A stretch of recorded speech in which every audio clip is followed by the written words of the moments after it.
Welcome back to the Brotherhood of Men. My name's Andy R, and today I want to talk to you about higher education and the alternatives. Now, I was initially going to start this by saying this is advice for you men out there, young men who are just finishing school and are looking to go to university or not, whichever the case may be, and the options for you.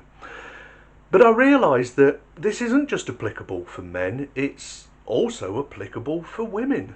And why wouldn't it be? So buckle in and prepare yourself. But we start that. If this video gets you to subscribe to this channel, if I've earned it, then please hit the subscribe button. Don't forget to hit the bell notification, that way you don't miss out on future content. Give the video a like, it's free. It's cost you nothing and it helps the channel to help it get out to more people. Also, if there's something you want to comment about this video, anything I say that you agree with or disagree with, tell me your story that might be related to what I'm going to say. Let me know in the comments below. And that way, I might share it with the world if I think it's worthy. But at least I'll read it and go, oh, well, I'm doing some good, or, God, I need to change things. I'm talking nonsense. But anyway, back to the subject, higher education. More and more women are going into higher education. They're almost using it as a surrogate boyfriend in place of marriage. It's almost like things aren't working out in my private life by the time I've reached 18, so I'm going to go to, rather than face the real world, I'm going to delay it for another 4, 5 years, 3 years, whatever degree it is to go for, and go into higher education. But the thing is, with higher education, it comes with debt. Now, in the UK, the debt is not as great as it is. In fact, certain countries in the UK, like Scotland and I think Wales, it's free, the higher education. But we do have far more women now in higher education as a percentage than men, because men are being failed by the education system. Men are being educated by more women, in other words, the teachers are more women, not so many men go to become teachers. In early education, men are being completely, this is why men's reading ages are so low compared to women, because a number of years ago, and I'm talking 40 years ago, it came out that women were undereducated compared with men, and they completely changed the curriculum and have kept changing the curriculum so that it's women-centric.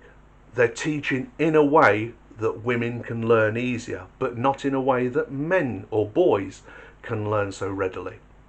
This is, in my opinion, why we have such a massive spike in boys who end up on something like Ritalin and are diagnosed with ADHD, because the way they're educating, that one size fits all, is actually geared towards girls, and that's not the way boys learn, so they become disruptive because they're not engaged. It's only my opinion, but data is starting to bear this out. So when it comes to 18, you decide, am I going to go to higher education?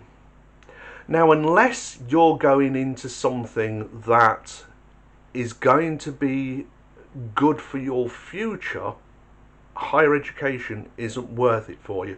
And I'm talking to women as much as men, if not more. I'm talking for women on this specific point, because so many women are going into higher education, to university, like I said, using it as a delaying tactic. I haven't got to think about getting married and all the rest of it for the next 4 years or 5 years or whatever, because I'm going for a degree. But what degree are you going for? Because unless you're going for one of the STEMs, science, technology, engineering or maths, pretty much all of the other degrees are not really worth it. Those media studies, the humanities, anything in the humanities is pretty much a worthless piece of paper that you'll end up in debt for to get, with no guarantee of a job at the end of it, and if you do get a job, that it's going to be well paid. That's what you go into higher education for, is to get a worthwhile degree that will not guarantee, because there are no absolutes, as I keep saying, but with the hope that you will land a well-paying job. Basically, it pays off getting that degree.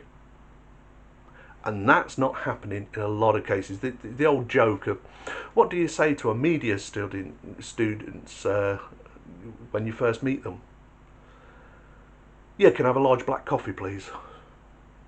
This is why so many college or university educated, college for which you call in the United States universities, we call it here, but university educated men and women end up in fairly dead end jobs.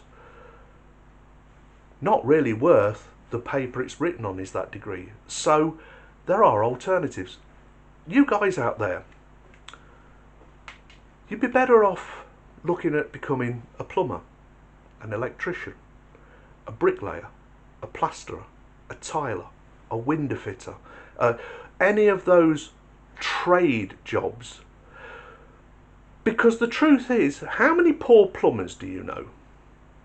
Or poor electricians? Even the ones that have decided to go work for a large corporation as their plumber, electrician, bricklayer, plasterer, all-round odd job man. I haven't met any poor ones. Strange that, isn't it? I've met a lot of poor graduates.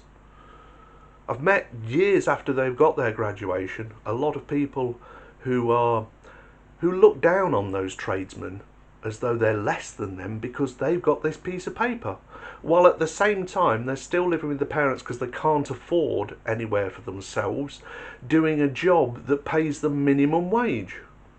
Yet they're looking down on the tradesman because he gets his hands dirty doing his job.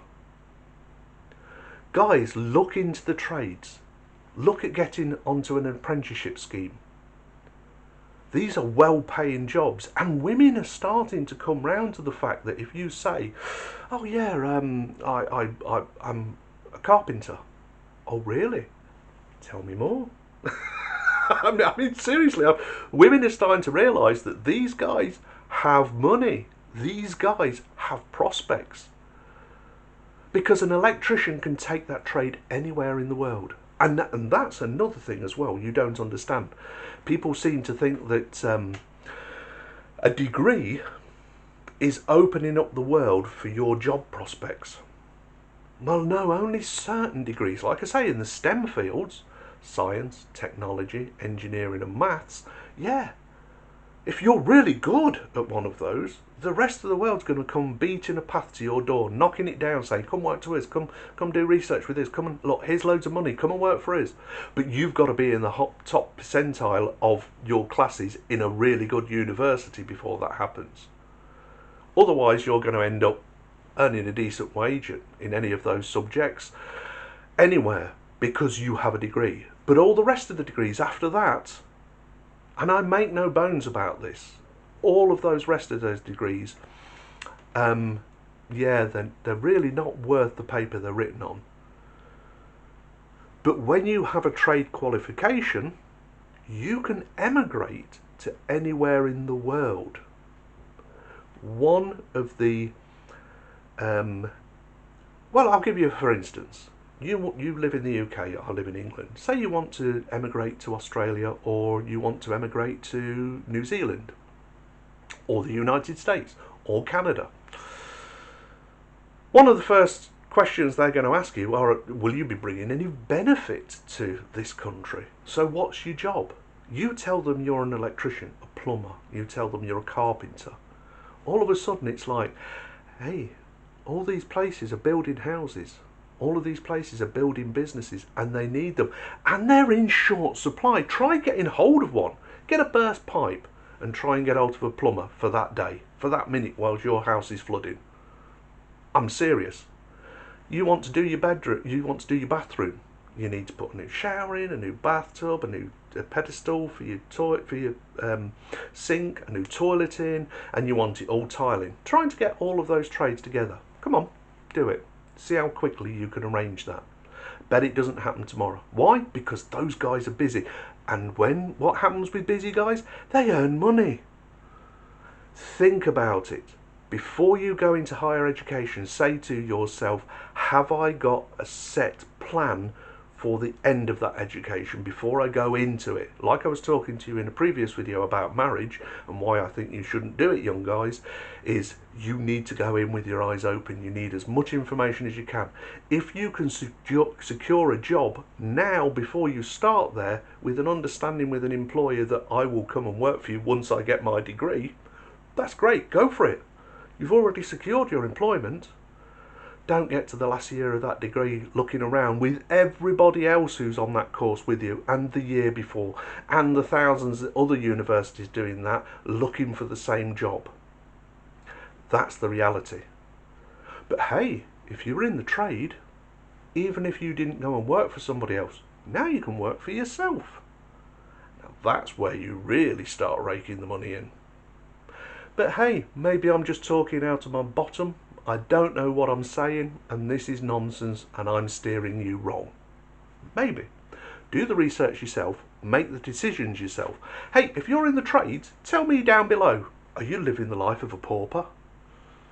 Also, tell me down below, are you doing all right?